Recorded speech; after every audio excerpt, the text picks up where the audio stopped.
안녕하십니까. 인문학 연구소 인현입니다. 이번 시간에는 라이벌 대 라이벌 22번째 궁궐 안에서 벌어진 꽃들의 전쟁 인현왕후와 장희빈에 대한 내용을 살펴보도록 하겠습니다.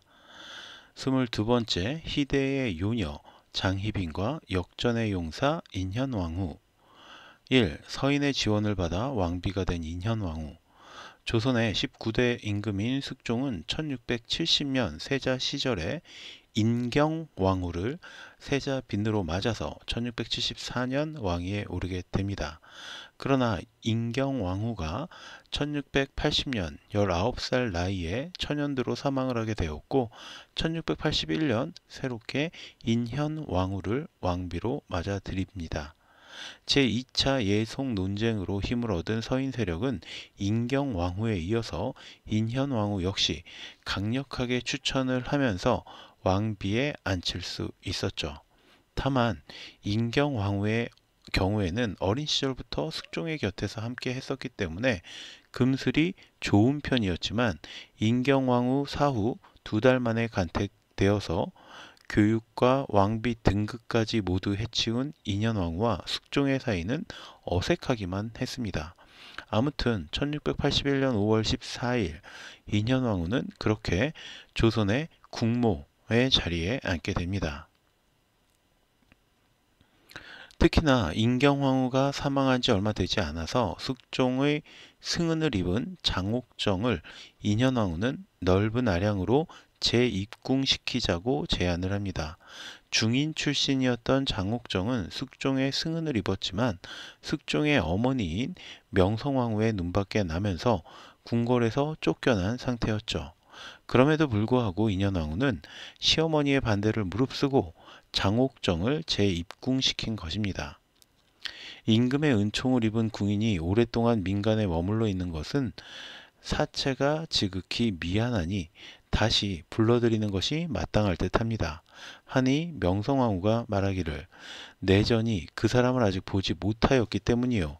그 사람은 매우 간사하고 악독하고 주상이 평일에도 희로의 감정이 느닷없이 일어나시는데 만약 꿰물 받게 되면 국가의 화가 됨은 말로 다 할 수 없을 것이니 내전은 후일에도 마땅히 나의 말을 생각하여야 할 것이요. 숙종실록 17권 숙종 12년 12월 10일의 기록입니다. 자, 이렇게 명성황후의 반대를 무릅쓰고 인현왕후는 장옥정을 다시 불러들입니다. 그러나 이것이 인현왕후의 실책이었죠. 장옥정은 숙종의 총애를 믿고 살살 그녀의 심기를 긁어대었던 것입니다.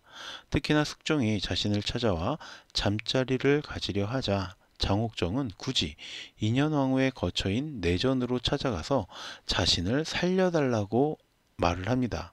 쉽게 말해서 첩인 장옥정이 숙종이 자꾸 자신을 찾아와서 잠자리를 요구하니 귀찮아 죽겠다 라고 하면서 본처인 인현왕후에게 하소연을 한 거죠. 인현왕후의 입장에서는 당연히 미치고 팔짝 뛸 노릇이었습니다. 결국 인현왕후는 수건이 된 장옥정의 종아리를 치게 되었고 새로운 후궁인 영빈 김씨를 들이기도 하면서 장옥정을 견제합니다. 그러나 서인의 지지를 받는 인현왕후와는 달리 장옥정은 남인의 지지를 받고 있었기 때문에 이 두 여자의 기싸움은 곧 정치적 갈등으로 자라나게 되죠. 특히 인현왕후는 숙종에게 명성왕후께서 꿈에서 계시를 내리기를 장씨가 원한을 품고 환생한 짐승이며 불순한 무리의 사주를 받고 입궁했으니 쫓아내어야 한다라고 주장하기도 하는데 명성황후 역시 남인을 적대시했기 때문에 돌아가신 시어머니의 이름을 팔았던 것입니다. 그러나 훗날 숙종은 이때 감히 시어머니의 이름을 팔아 자신의 마음을 억제하려고 했다라고 하면서 이 사건을 빌밀 삼아서 3년 뒤에 인현왕후를 폐위시키게 됩니다. 물론 말도 안 되는 억지였고 당시의 신하들 역시 모두 인현왕후의 폐비는 적절한 처사가 아니다 라면서 만류했지만 이미 장옥정에게 깊게 빠진 숙종의 결심은 단호했습니다. 사실 숙종이 3년이라는 시간을 기다린 것은 증조 할머니인 장렬왕후가 살아 있었기 때문에 이런 이유를 핑계로 내세울 수가 없었기 때문이었죠. 하지만 1688년 장렬왕후가 사망을 하자 숙종은 행동에 나서게 되는데 무엇보다 중요한 까닭은 장옥정이 아들을 낳았기 때문이었습니다. 숙종은 이 아들을 원자로 책봉하고자 했지만 아직 젊은 왕비가 멀쩡하게 있는 상태에서 이것은 지나친 급발진이었습니다. 특히 송시열을 비롯한 서인 세력은 강경한 반대를 표할 수밖에 없었는데 숙종은 아예 기사왕국을 일으켜서 서인들을 모두 쓸어버립니다. 그리고 인현왕후는 결국 자식이 없는 죄, 죽은 시부모의 계시를 빙자하여 왕에게 거짓을 고한 죄, 왕의 육체를 조롱한 죄, 투기로 내전의 일을 조정으로 확대시켜 국정을 어지럽힌 죄, 내전 안에서 궁인의 당파를 나누어 붕당을 일으킨 죄 등을 이유로 1689년 5월 2일 폐위를 당하게 됩니다. 이 장옥정의 세상이 되다. 앞서 이야기한 것처럼 중인 출신인 장옥정은 꽤 잘 사는 집안의 딸이었습니다. 그런데 어쩌다가 궁녀로 들어갔는지는 알 수 없지만 장렬왕후의 처소에 배속을 받았고 매일 문안 인사를 드리는 숙종의 눈에 띄게 되었죠. 아무튼 정확한 시기는 알 수 없지만 대략 인경왕후 사후 숙종의 승은을 입었던 것으로 알려져 있는데 명성왕후는 남인 쪽 인물이라는 점과 더불어 확실치는 않지만 무엇인가가 마음에 들지 않는 점이 있었기 때문에 장옥정을 궁에서 쫓아내 버립니다. 그러나 인현왕후가 재입궁을 허락하고 장렬왕후 역시 그녀를 지지하면서 이 장옥정이 다시 궁궐로 돌아오게 되었죠. 그리고 그녀는 얼마나 아름다웠던지 실록에서도 그녀가 아름다웠다라고 기록을 하고 있을 정도입니다. 장씨를 책봉하여 수건으로 삼았다. 전에 역관 장현은 국중의 거부로 복창군 이정과 복성군 이남의 신복이 되었다가 경신년의 옥사에 형을 받고 멀리 유배되었는데 장씨는 곧 장현의 종질녀이다. 나인으로 뽑혀 궁중에 들어왔는데 참ut 얼굴이 아름다웠다. 숙종 17권 숙종 12년 12월 10일의 기록입니다. 그러나 숙종의 총애가 장옥정에게 집중되면서 그녀는 서인의 견제를 받기 시작합니다. 인현왕후는 숙종에게 여러 차례 후궁을 드릴 것을 종용했는데 이것은 숙종의 총애를 분산시키려는 의도였습니다. 그렇게 뽑힌 것이 바로 영빈 김씨였지만 그녀는 몸도 건강하지 못했고 숙종의 총애도 끌어내지를 못했습니다. 자, 이렇게 되니까 서인은 더욱 본격적으로 장옥정 축출 운동에 나서게 되는데 이명이 한나라 성제의 말로를 거론하면서 여색을 경계하라고 주장을 했고 영빈의 증조부인 김수항은 장현이 복창군 형제의 신복이었던 죄를 물어서 대역죄로 처결하기를 요구하기도 합니다. 그러나 이미 2살 연상의 장옥정에게 푹 빠져버린 숙종의 귀에는 전혀 와닿지 않는 주장들이었죠. 이렇게 신하들의 주장마저 외면을 하면서 장옥정은 더욱 기고만장해집니다. 이후로 내전이 시키는 모든 일에 대해 교만한 태도를 지으며 공손하지 않았으며 심지어 불러도 순응하지 않는 일까지 있었다.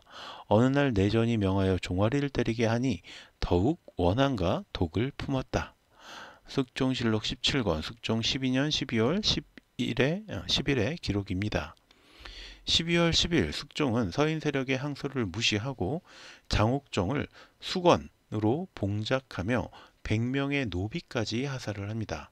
게다가 장옥정의 집안과 매우 친밀했던 조사석을 우의석으로 임명하기까지 하죠.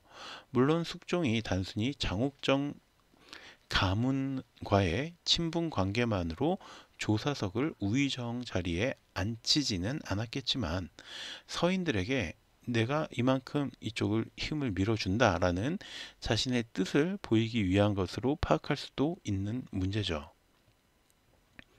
그러다 1688년 10월 27일 장옥정이 아들을 낳으면서 이 갈등은 최고조를 찍게 됩니다.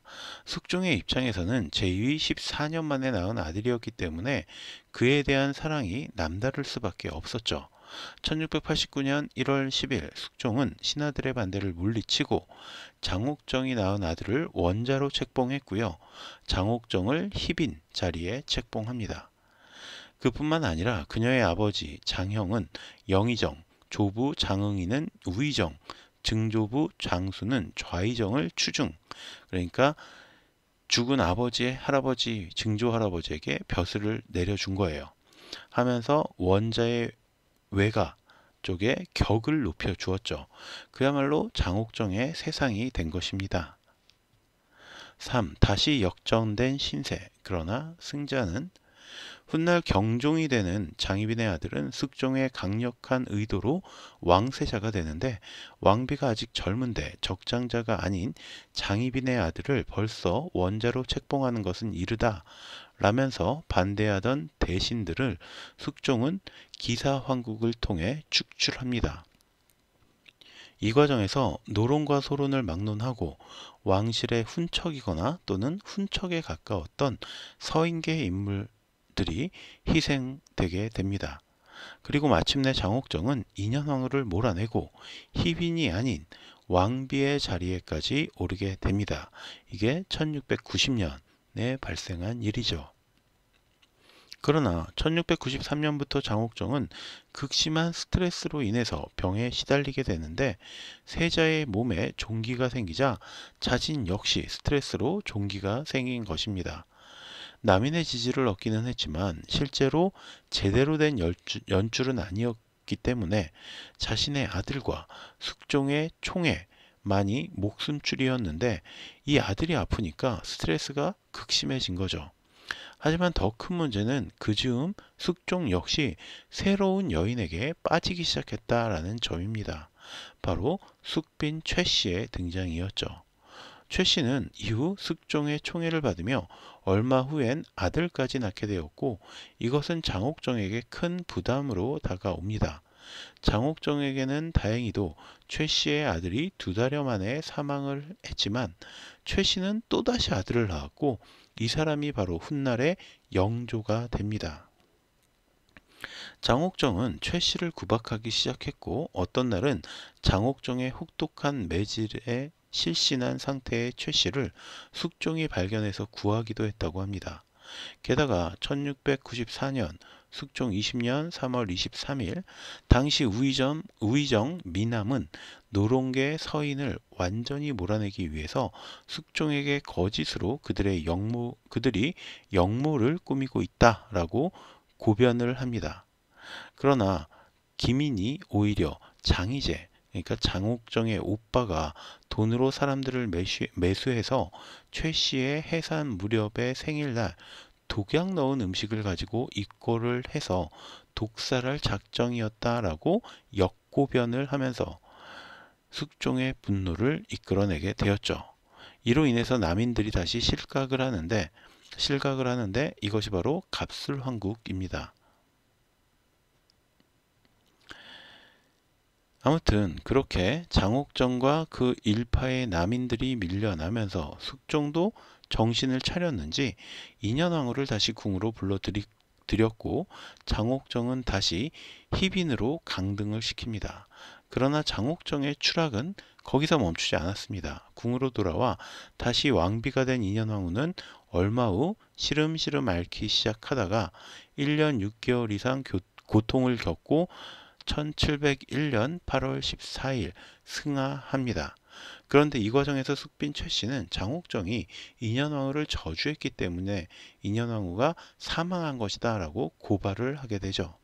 장옥정은 실제로 사당을 차리고 신당을 차리고 여러 가지 무속적인 일을 벌였던 것은 맞지만 그것은 어디까지나 자신의 아들 즉 경종이 낫기를 바라는 마음에서였습니다. 그러나 숙종이 친히 국문에 나서며 지나친 고문을 이기지 못한 궁인들은 장옥정이 인현왕후를 저주했다라고 거짓 자백을 하게 됐죠. 숙종은 이후 장옥정에게 자결을 명했고 1701년 10월 10일 장옥정은 자신의 처소인 취선단에서 자결을 합니다. 이처럼 인현왕후와 장옥정의 갈등은 두 사람 모두의 죽음으로 끝이 났지만 어쨌든 장옥정의 아들이 왕위에 앉기는 했으니까 인현왕후는 저승에서도 안타까웠을 것이고 장옥정은 저승에서라도 웃지 않았을까라고 생각해 봅니다. 자, 그럼 오늘 이야기는 여기서 모두 마치도록 하고요. 저는 다음 시간에 또 다른 이야기로 찾아뵙도록 하겠습니다. 오늘 제가 들려드린 이야기가 여러분의 흥미와 호기심을 조금이라도 만족시켜 드렸다면 구독과 좋아요도 부탁드리겠습니다. 감사합니다.